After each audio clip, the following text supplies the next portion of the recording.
دہیج پر تشریف فرما تمام مرشدین کرام و فقراء اعظام سے ادباً تقریر کرنے کی اجازت چاہتا ہوں۔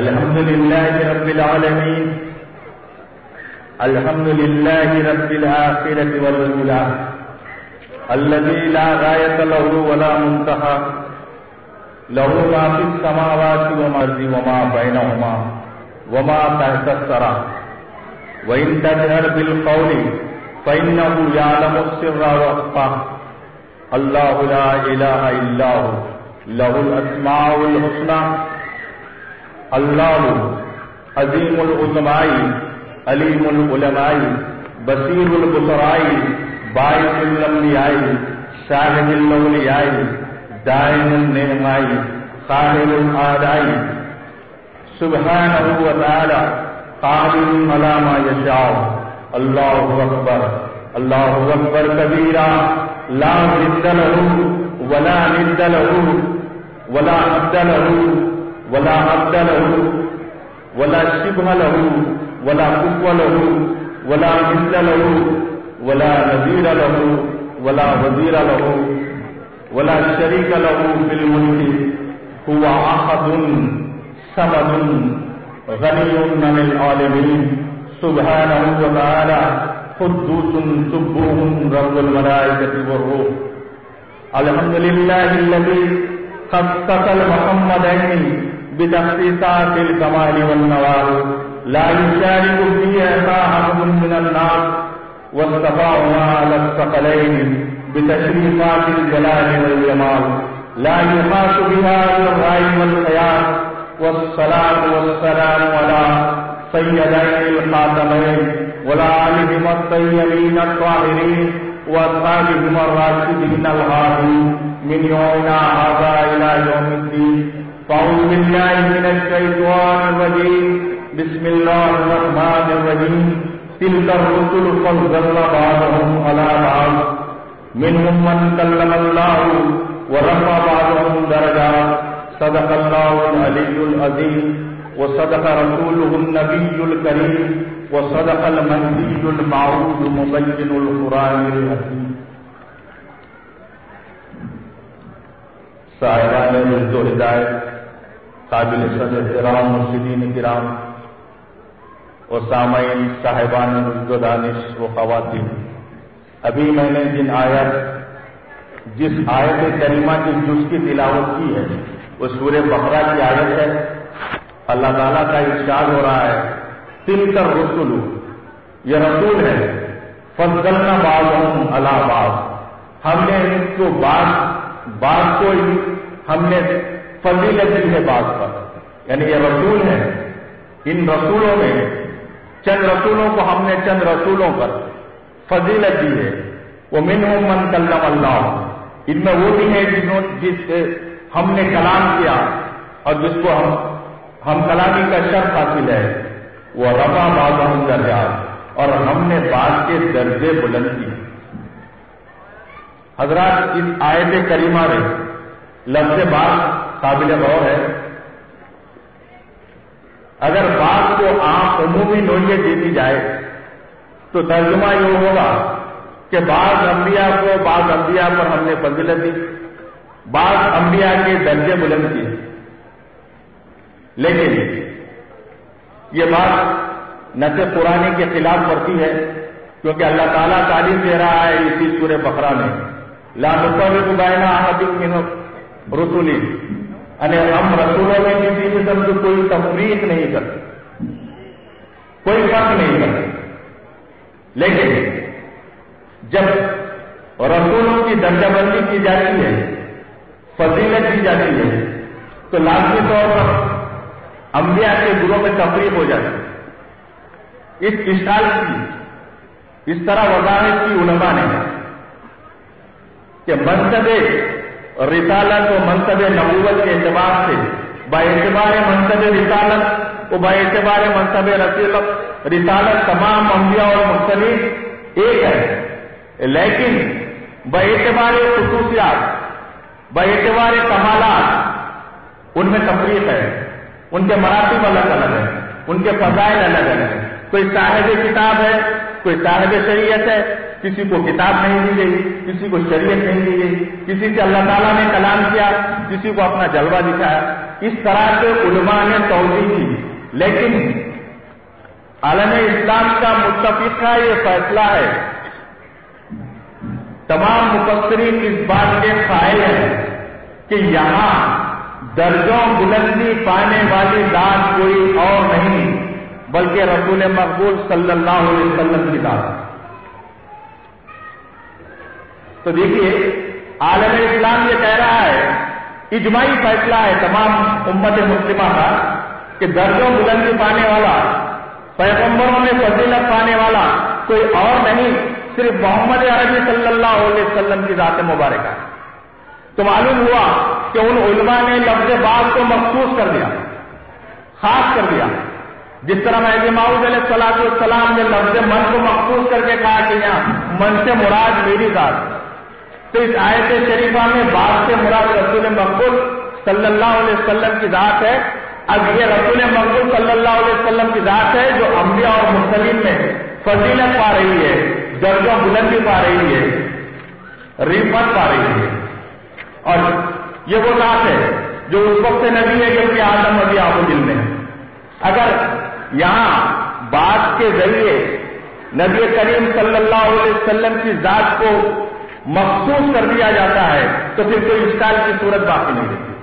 اب آپ دیکھیے درجوں بلندی پانے والا، فضیلتیں پانے والا رسول کون ہو سکتا ہے؟ اگر اکثر پیغمبروں کو اس میں شامل کر دیا جائے تو بڑی صورت پریشانی کی ہوگی. لیکن اگر اس کو مخصوص کر دیے ایک شخص واحد، نبی واحد کے لیے، تو معاملہ صاف ہو جاتا ہے. اب آپ دیکھیے قرآن کی روح سے فضیلت پانے والا کون ہے، درجے بلندی پانے والا کون ہے. دیگر انبیاء کے مقابل کو قرآن سے ہم تقابل کریں گے. لیکن اس سے پہلے یہاں ایک صورت ایک بات کی وضاحت کرتا چلو. اردو زبان میں مختلف الفاظ ہیں جو قریب قریب معنی دیتے ہیں، جیسے فضیلت، شرافت، کرامت یا قدرت یا رفعت. لیکن باعتبار معنی اگر ہم غور کریں تو ان کی صورت ذکر ہوتی ہے. فضیلت علم سے حاصل ہوتی. آپ نے دیکھا ہوگا اکثر علم کے فضیلت کی دستار بندی ہوتی ہے، جلسے منعقد ہوتے ہیں. جو اہل علم ہوتا ہے وہ اہل فضل ہوتا ہے. فضیلت علم سے حاصل ہوتی ہے اور شرافت نفس سے حاصل ہوتی ہے. کرامت قدرت سے حاصل ہوتی ہے. اللہ تعالیٰ اگر کسی کو قدرت دے دے تو وہ کرامت دکھا سکتا ہے، مجیزہ دکھا سکتا ہے. لیکن علماء یہ کہتے ہیں کہ رفعت ان سب چیزوں سے حاصل ہوتی ہے. نبی کریم صلی اللہ علیہ وسلم کی ذات جہاں شرافت کا ممتاز ہے وہیں فضیلت میں بھی ممتاز ہے، رفعت میں بھی ممتاز ہے، تمام گروہ انبیاء میں ممتاز ہے، کیونکہ یہ نبی کریم صلی اللہ علیہ وسلم کی ذات ہے. اب آپ دیکھیے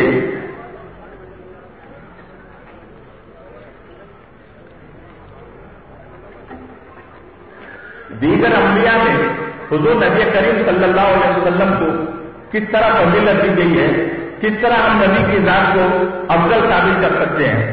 قرآن کی آیت ہے، غالباً سورہ شورا کی آیت ہے.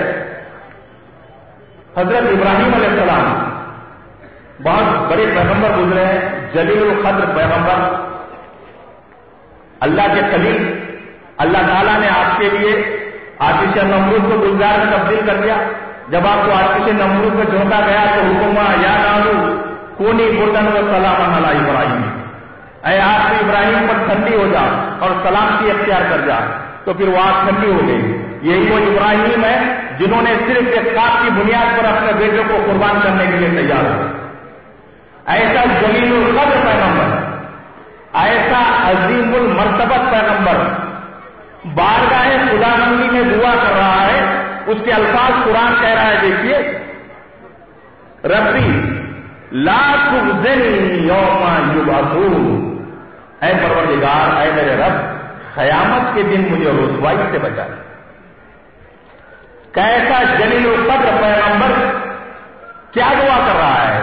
قیامت سے رسوائی، قیامت کے دن رسوائی سے بچنے کی دعا کر رہا ہے.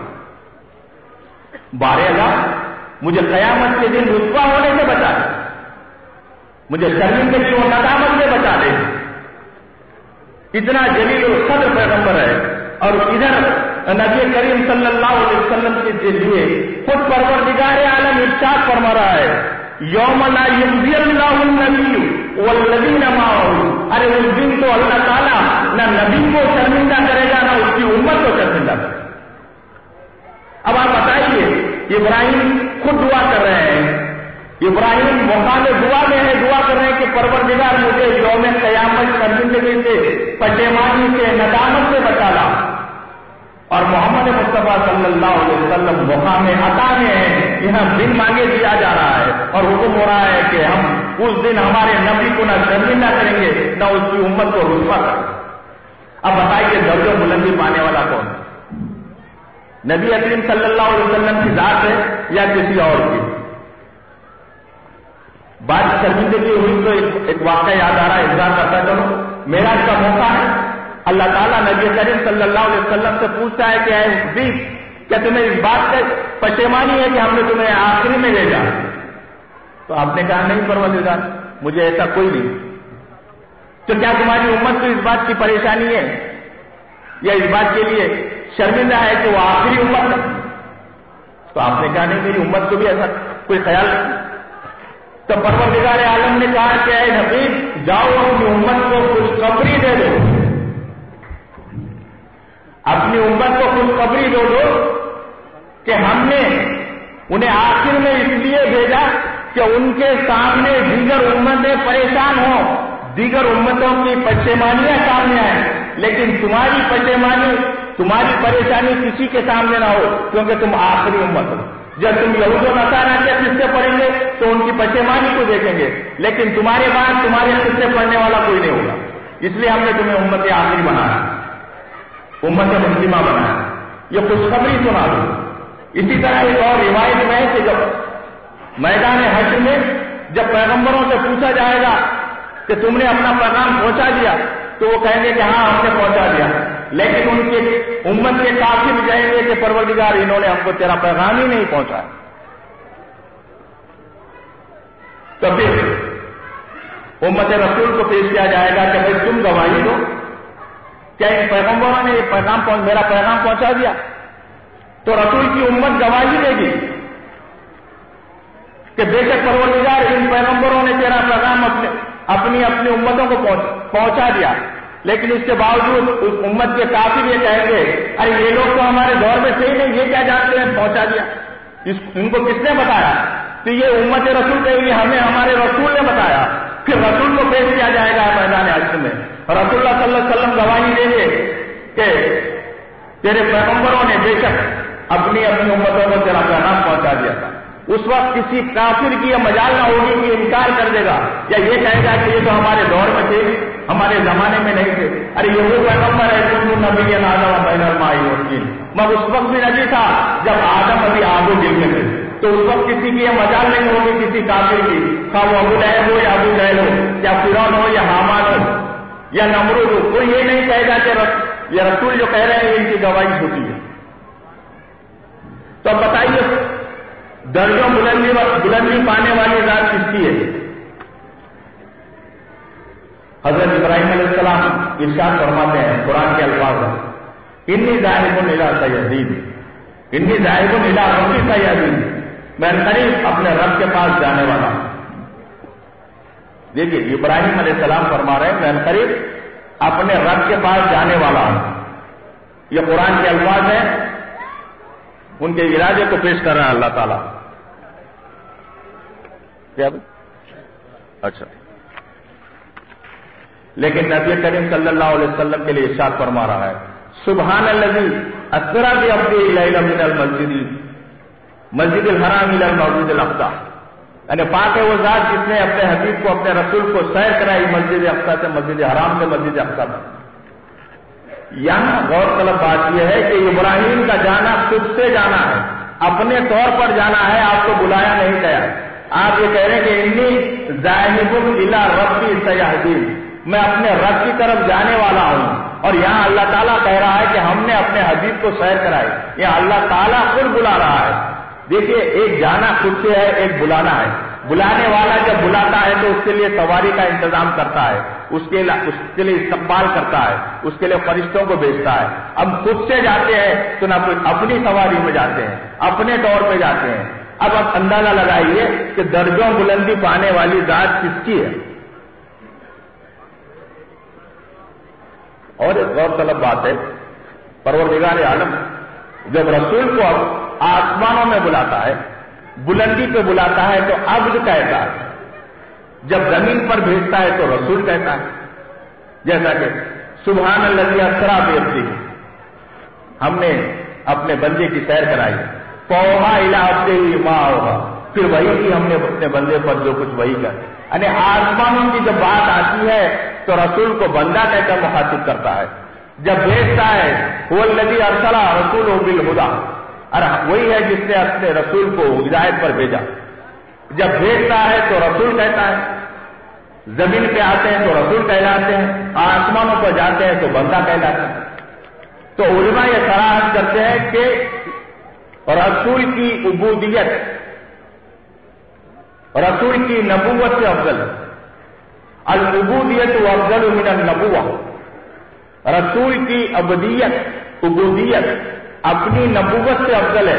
اس لیے جب وہ آسمانوں پہ جاتے ہیں تو اللہ تعالیٰ انہیں بندہ کہہ کر مخاطب کرتا ہے، جب زمین پر آتے ہیں تو اللہ تعالیٰ انہیں رسول کہہ کر بھیجتا ہے.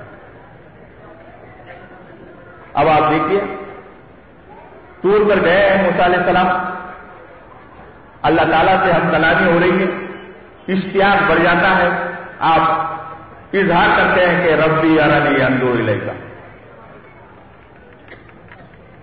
اے پروردگار میں تجھے دیکھنا چاہتا ہوں. موسیٰ علیہ السلام کی خواہش ہے، ارشاد ہو رہا ہے کہ ربی ارنی انظر الیک، اے پروردگار. موسیٰ کی دعا ہے ربی ارنی انظر الیک، اے پروردگار میں تجھے دیکھنا چاہتا ہوں. جواب ملتا ہے لن ترانی، تم مجھے نہیں دیکھ سکتے.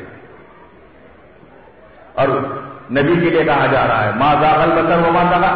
ارے رسول کو تو آسمانوں پہ بلایا گیا، اور اسی لیے بلایا گیا کہ اپنے جلووں کی اپنا جلوہ دکھا سکے.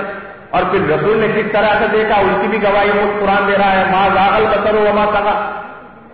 نہ نظر جھپکی، نہ پلک جھپکی، نہ نظر بھٹکی، اس شان کا دیکھا رسول اللہ صلی اللہ علیہ وسلم نے. اب ان آیتوں کے تقاضوں سے اندازہ ہوتا ہے کہ درجوں بلندی پانے والا کون ہے.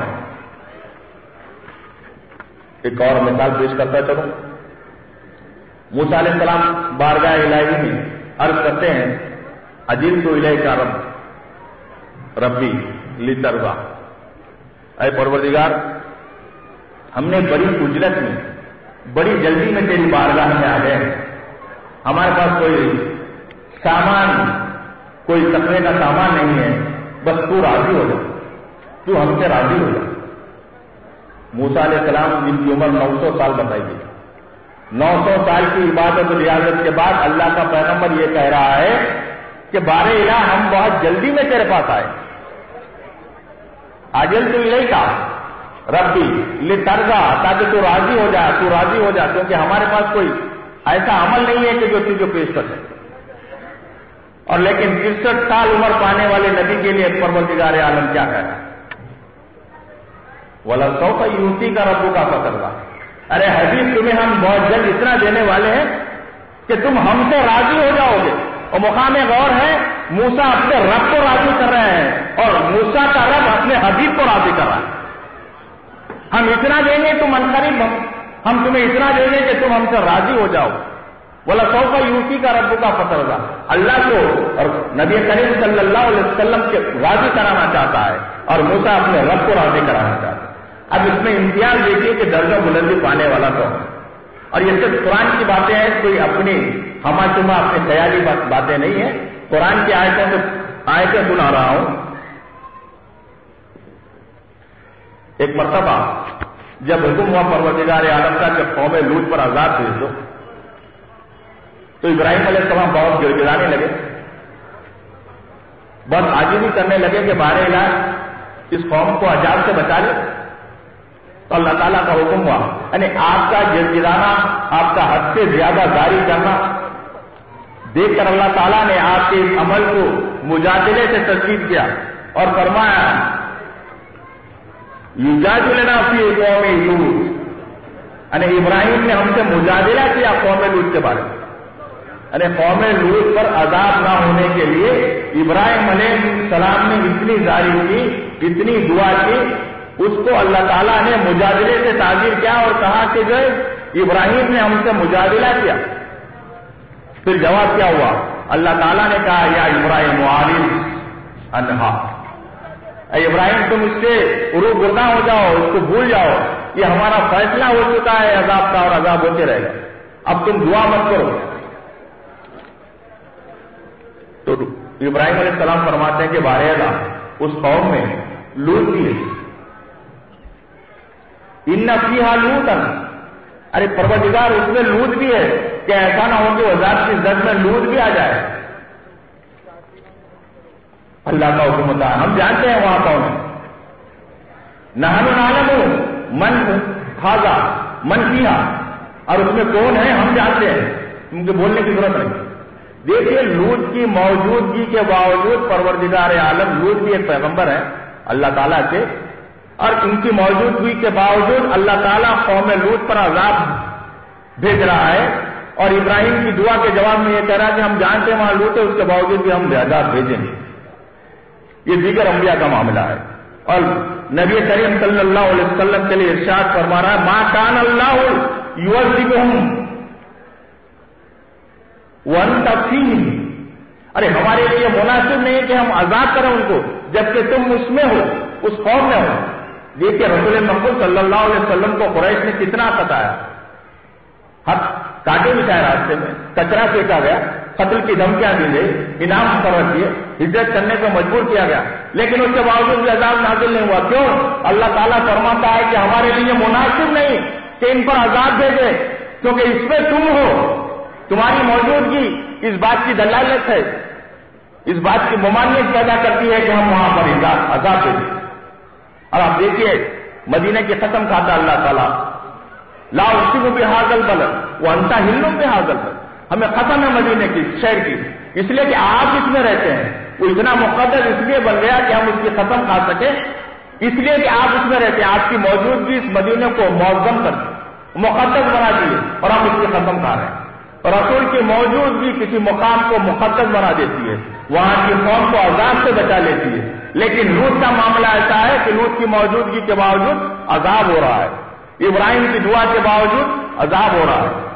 ابراہیم مقام دعا میں ہے، ابراہیم کا تمام انبیاء مقام دعا میں ہے، یہ سب دعا کرتے ہیں اللہ تعالیٰ سے، اور نبی کریم صلی اللہ علیہ وسلم کی وہ مقدس ترین ہستی ہے، آپ مقام عطا میں ہیں، آپ کو بن مانگے دیا جائے، آپ کو دعا کرنے کی لب ہلانے کی ضرورت ہے۔ تو داؤد علیہ السلام کو قرآن نے کہا لا تتبعوا الہوی، اے داؤد اپنے نفس کی پیروی مت کرو، فیضلک عن سبیل اللہ، کہ ایسا نہ ہو کہ تم ہمارے راستے، اللہ کے راستے سے ہٹ جاؤ۔ اپنے نفس کی اتباع کرنے والا اللہ کے راستے سے ہٹ جاتا ہے، اور اسی لیے داؤد علیہ السلام کو تاکید کی جا رہی ہے کہ اے داؤد تم اپنے نفس کی پیروی مت کرو، لا تتبعوا الہوی، تم اپنے نفس کی پیروی مت کرو کہ ایسا نہ ہو کہ تم اللہ کے راستے سے دور چلے جاؤ۔ پیغمبر ہے، معصوم عن الخطا ہے، وہاں ہوا و حق نفس کا ذکر ہی کیا ہے، لیکن پھر بھی اللہ تعالیٰ تنبیہ کر رہا ہے کہ تم اپنے نفس کی پیروی مت کرو، اتباع مت کرو۔ لیکن نبی کریم صلی اللہ علیہ وسلم کے تعلق سے ارشاد ہو رہا ہے وما ينطق عن الهوى، ارے یہ اپنی نفس سے، اپنی خواہش سے کچھ کہتے ہی نہیں، ان ہوا وحی یوحی، بلکہ جو کچھ کہتے ہیں وہ تو وہی ہوتی ہے اللہ تعالیٰ کی طرف سے، یہ اپنی خواہش سے، اپنے نفس سے کچھ کہتے نہیں۔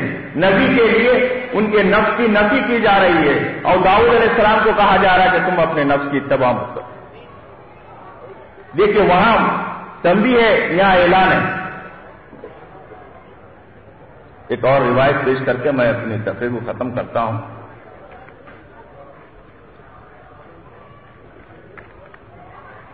بی بی مریم رضی اللہ تعالی عنہ حاملہ ہوئی، اور عیسیٰ علیہ السلام تولد ہوئے. لوگوں نے تہمت لگائی کہ آپ کی شادی نہیں ہوئی اور بھی یہ کیا ہے. تو آپ بہت پریشان ہو گئے لوگوں کی تانا زنی اور تہمت سے. تو جبرائیل آئے, کہے کہ دیکھو جب تم سے لوگ پوچھے تو اس گہوارے کی طرف اشارہ کر دینا, یہ بچہ جواب دے گا. عیسیٰ جو معصوم نومولود ہے, گہوارے میں ہے, وہ اس کا جواب دیں گے کہ کون ہے. تو لوگ جب آپ سے اعتراض کرتے تو آپ اس گہوارے کی طرف انگلی بتا دیتے, آپ خاموش ہو جاتے. اس زمانے میں روزے کی حالت میں بات کرنا بھی منع تھا. آپ کہہ دیتے کہ میں روزے سے ہوں اور یہ بچہ جواب دے گا. تو گہوارے کا بچہ یہ کہتا ہے کہ میں اللہ کا خلیفہ ہوں, اس کا نبی ہوں, اس کا رسول ہوں, میری ماں پاک و صاف. معصوم بچہ اپنی ماں کی برات اور اس کی جو ہے پاکیزگی کی طرف پاکیزگی کا اعلان کر رہا ہے. اور اللہ کے لیے کوئی مشکل نہیں ہے کہ کنکریوں سے گواہی دلا دے, پتھروں سے, جھاڑ کے پتھروں سے, درخت کے پتھروں سے, سمندر کے کنکریوں سے, پتھروں سے, درختوں سے, کسی بھی چیز سے گواہی دلا سکتا ہے. وہ قادر مطلق. معصوم بچہ, شیرخوار بچہ گواہی دے رہا ہے کہ میری ماں معصوم ہے, میں اللہ کا بندہ ہوں, اللہ کا خلیفہ ہوں, اللہ کا نبی. اب آپ دیکھیے حضور نبی کریم صلی اللہ علیہ وسلم کی بیوی ہے بی بی عائشہ ام المومنین, ابو بکر صدیق کی دختر نیک اختر. لوگوں نے آپ پر بھی تہمت لگا دی. مقام موت. یہاں پروردگار عالم نہ شیرخوار بچوں سے گواہی دلوائی, نہ کنکر پتھروں سے, نہ جھاڑ درخت کے پتوں سے, یہاں تک کہ نبی کریم صلی اللہ علیہ وسلم کے ذریعے وہی دے کر یا پھر حدیث کی صورت میں گواہی دی, بلکہ یہ کہا کہ اے درخت تو تم خاموش ہو جاؤ, اے سمندر کے کنکروں اور ریت کے ذرات تم خاموش ہو جاؤ, گواہی دینے کی ضرورت نہیں. نبی کریم صلی اللہ علیہ وسلم کو حکم ہوا کہ تم بھی خاموش ہو جاؤ, یہ گواہی میں دوں گا. پروردگار عالم قرآن میں کہہ دیا کہ ہاذا افک عظیم, اور یہ تو بہتان ہے, عظیم ترین بہتان ہے. اور پھر کہا کہ حدیث اگر کنکر پتھروں سے میں کہلواتا تو ایک معجزہ ہوتا, لوگ سنتے خاموش ہو جاتے. اگر تم گواہی دیتے تو ایک حدیث بن جاتا, حدیث کو کوئی ضعیف کہتا, کوئی قوی کہتا, کوئی مانتا, کوئی انکار کر دیتا. لیکن اس گواہی کو میں خود دیا ہوں, جزو قرآن بن جائے. قیامت تک ہر قاری قرآن بیوی کی برات کا ذکر کرتا ہے. قیامت تک ہر قاری قرآن بیوی کی برات کا, بیوی کی پاکیزگی کا, عفت و ناموس کا تذکرہ کرتا رہا. اس لیے کہ حدیث یہ تم سے نسبت ہے, جب نسبت کسی سے آ جاتی ہے تو اس کی عظمت بڑھ جاتی ہے. رسول کی نسبت نے بیوی کی عظمت کو بڑھا دیا. قیامت کے دن تمام لوگ پریشان حال رہیں گے, لوگ افراتفری کا عالم ہوگا. ہر امت اپنے اپنے نبی کے پاس جائے گی, آدم علیہ السلام کے پاس جائیں گے تو آپ سے کہہ دیں گے کہ بھائی میں نے درخت سے دانا کھا لیا تھا جنت میں, اس کے لیے پشیمان ہوں, مجھے خود اپنی بخشش کی لگی ہے, میں تمہاری کیا مدد کر سکتا ہوں. بہتر ہے کہ تم نوح کے پاس جاؤ, نوح کہیں گے کہ تم ابراہیم کے پاس جاؤ, ابراہیم کریں گے میں نے ایک جھوٹ کہہ دیا تھا, میں کیا کر سکتا ہوں. تم کو موسیٰ کے پاس جاؤ, موسیٰ کہیں گے کہ میں نے قبطی کا قتل کیا تھا, میں خود اپنی بخشش کے لیے پریشان ہوں, میں تم لوگوں کی کیا سفارش کر سکتا ہوں. بہتر ہے کہ تم عیسیٰ کے پاس جاؤ. عیسیٰ کے پاس جائیں گے تو عیسیٰ کہیں گے کہ میری امت نے مجھے خدا کا درجہ کر دیا, میری ماں کو اور مجھے خدا بنا دیا, اور اللہ تعالیٰ اس تعلق سے سوال کریں گا تو میں کیا جواب دوں گا, مجھے اس کی پریشانی ہے, میں کیا تمہیں بخشش کروا سکتا ہوں. تم جاؤ نبی کریم صلی اللہ علیہ وسلم پر. جب یہ انسانوں کا قافلہ نبی کریم صلی اللہ علیہ وسلم کے پاس آئے گا تو نبی کریم صلی اللہ علیہ وسلم سجدہ ریز. آپ فرماتے ہیں ہر پیغمبر کو ایک دعا دی گئی ہے شفاعت کے لیے, سب نے اپنی اپنی دعا ختم کر لی, استعمال کر لی, لیکن میں نے اپنی دعا اٹھا کے رکھی ہے, وہ یوم حشر استعمال کر لی.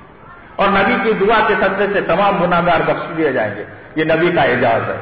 اب آپ بتائیے ان واقعات کے پیش نظر رکھتے ہوئے یہ بتائیے کہ درجوں بلندی پانے والا کون ہے, فضیلت پانے والا کون ہے, پیغمبروں میں فضیلت پانے والا کون ہے, گروہ انبیاء میں بلندی پانے والا کون ہے, رفعت پانے والا کون ہے, شرافت پانے والا کون ہے, فضیلت پانے والا کون ہے. وہ سوائے نبی کی ذات سے اور کوئی نہیں ہوتا. اب یہ رکھے ایسا عظیم المرتبہ, ایسا عظیم الشان نبی جس کو نبی آخر الزما کہا گیا ہے, جو اس وقت نبی ہے جبکہ آدم ابھی آب و دل میں ہے. ایسا نبی ہماری طرح کھاتا بھی ہے, پیتا بھی, چلتا بھی ہے, پھرتا بھی ہے, سوتا بھی ہے, جاگتا بھی ہے. بشری حیثیت سے تمام بشری امور انجام دیتا ہے. جب ملکی حیثیت میں آ جاتا ہے تو کہتا ہے یطعمنی ربی وانا فی الصوم. اللہ، ارے مجھے میرا اللہ کھلاتا بھی ہے پلاتا بھی ہے جبکہ میں روزے میں رہتا ہوں. یہ کیا بات ہے؟ یہ کیسی بات ہے؟ روزے میں کھانا پینا تو منع ہے اور نبی کریم صلی اللہ علیہ وسلم کہہ رہے ہیں کہ میرا رب مجھے کھلاتا بھی ہے اور پلاتا بھی ہے، اور اس وقت کی بات ایسی حالت میں جبکہ میں روزے میں رہتا ہوں.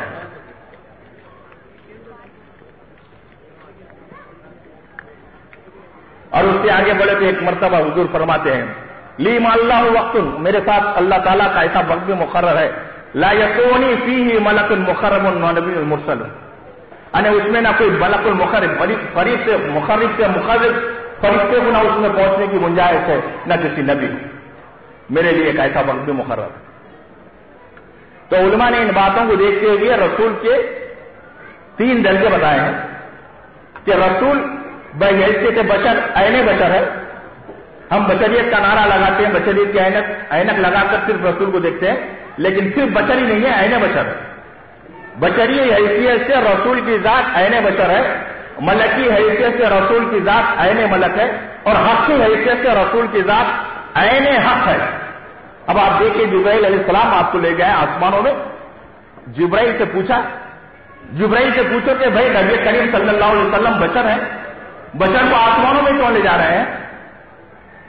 اور اگر ملک ہیں تو پھر سدرا پہ کیوں نہیں روک لیتے جس طرح تم رک گئے ہو؟ آسمانوں میں لے گئے رسول اللہ صلی اللہ علیہ وسلم کو تو آپ نے بشر نہیں سمجھا. بشر سمجھتے جبرائیل علیہ السلام تو آپ کو آسمانوں میں نہ لے جاتے، اور پھر سدرا پہ پہنچنے کے بعد خود رک گئے، کہہ دیا کہ میں اس سے آگے بڑھوں گا اگر ایک طرح پورے مرتر کروں فروغ تجلی کا سوزت کروں، میرے پروپار جل جائیں گے اگر ذرا بھی میں آگے بڑھوں گا. یا رسول اللہ آپ آگے جائیے. اگر آپ رسول کو بشر ملک سمجھتے، فرشتہ سمجھتے تو سدرا پہ روک لیتے یا کہ نبی کریم صلی اللہ علیہ وسلم ہم اس سے آگے نہیں بڑھ سکتے، یہ ہماری حد آخر ہے. مگر ایسا نہیں کیا جبرائیل نے، خود رک گئے اور رسول کو کہے گا کہ آپ آگے جاؤ، کیونکہ وہ جانتے تھے آپ عین حق ہیں، آپ عین حق ہیں. جب عرش اعلیٰ پہ گئے جبرائیل اور رسول مقبول صلی اللہ علیہ وسلم اپنی جوتیاں نکالنے لگے تو حکم لا تخلا نہ علیہ کا، ارے تم اپنی جوتیاں مت اتارو، اردو میں میرے قریب آؤ. اور یہی موسیٰ جب طور پہ گئے تو کیا تخلا نالے کا انہ بالوادی المقدس طوا، اے موسیٰ اپنی جوتیاں اتار دو، تم ایک مقدس وادی میں ہو. ارے زمین پر ہے وادی، اور سے معاملہ پہ نبی کریم صلی اللہ علیہ وسلم اپنی جوتیاں اتار رہے ہیں، حکم و رحمت اتارو. ادن منی، رسول محمود صلی اللہ علیہ وسلم فرماتے ہیں ادن منی کا خطاب مجھے 1000 بار ہوا، اور ایک خطاب نے میں اتنا فاصلہ طے کیا جیسے ایک آدمی 500 سال میں طے کرتا. ایک قدم میں، ایک ادن منی کے خطاب میں میں اتنا فاصلہ طے ہوا، اللہ تعالیٰ سے اتنا قریب ہوا جتنا فاصلہ ایک عام آدمی 500 سال میں طے کر سکتا. اتنے قریب ہو گئے، اتنے قریب ہو گئے ادن منی، اتنے قریب ہو گئے. دنا فقد اللہ، آخر میں قرآن نے صرف ابہام سے کام لیا، دنا فقد اللہ، بس اس کے آگے کچھ اور نہیں کہا کہ ایسے جیسے 2 کمانوں کا فاصلہ رہتا. اور مہدی موعود علیہ السلام نے فرمایا کہ مہدی علیہ السلام نے کہا کہ حضور نبی کریم صلی اللہ علیہ وسلم اللہ تعالیٰ سے ایسا مل گئے تھے جیسے گتم گتا ہوتی. اور آپ نے وہ فارسی کا شعر پڑھا، من پوشدی تو من سدم، طاقت نہ گویا من دیگرم، من پوشدی تو من سدم، تو من سدی من پوشدم، طاقت نہ گویا بات ہے من دیگرم تو دیگرم. بعد میں لوگ یہ نہ کہیں کہ تو دیگر ہے میں دیگر ہوں، تو پھر ایک ہے تو کون ہے؟ اب یہ سب ابہام کے اشاروں کی باتیں ہیں. دیکھیے عربی کا قاعدہ ہے، عربی زبان کا جب ابہام سے کام لیا جاتا ہے تو اس کے مطلب یہ ہوتا ہے کہ بہت زیادہ. اب آپ دیکھیے شروع سے آخر تک قرآن میں ابہام سے کام کر، اور افا بازوں درجات، ہم نے بعض کے درجات بلند، کتنے درجے بلند کی نہیں معلوم، ابہام سے کام لیا. فوحا الی عبدہ ماں، اور پھر ہم نے وہی کی جو کچھ وہی کرنی تھی اپنے بندے. کتنی وہی کی، کتنی دیر تک وہی کی، کیا کیا وہی کی نہیں معلوم، ابہام سے کام لیا. وَلَّمَكُمْ عَلَمْ تَكُمْ تَعَلُّمْ، ہاں ہم نے تمہیں علم دیا، کتنا دیا، کیسا دیا، کیا علم دیا نہیں معلوم، ابہام سے کام دیا گیا. تو اس ابہام کا مطلب یہ رہتا ہے کہ بے حد و حساب علم دیا گیا، بے حد و حساب آپ کو قربت نصیب ہوئی. بے حد و حساب کے معنوں میں ابہام کا استعمال کیا جاتا ہے، عربی زبان کا قاعدہ ہے. اس ابہام کے ساتھ اب اندازہ لگائیے کہ رسول مقبول صلی اللہ علیہ وسلم کی ذات بابرکت کا کیا مقام ہے، کیا منزلت ہے، کیا فضیلت ہے، کیا برکت ہے۔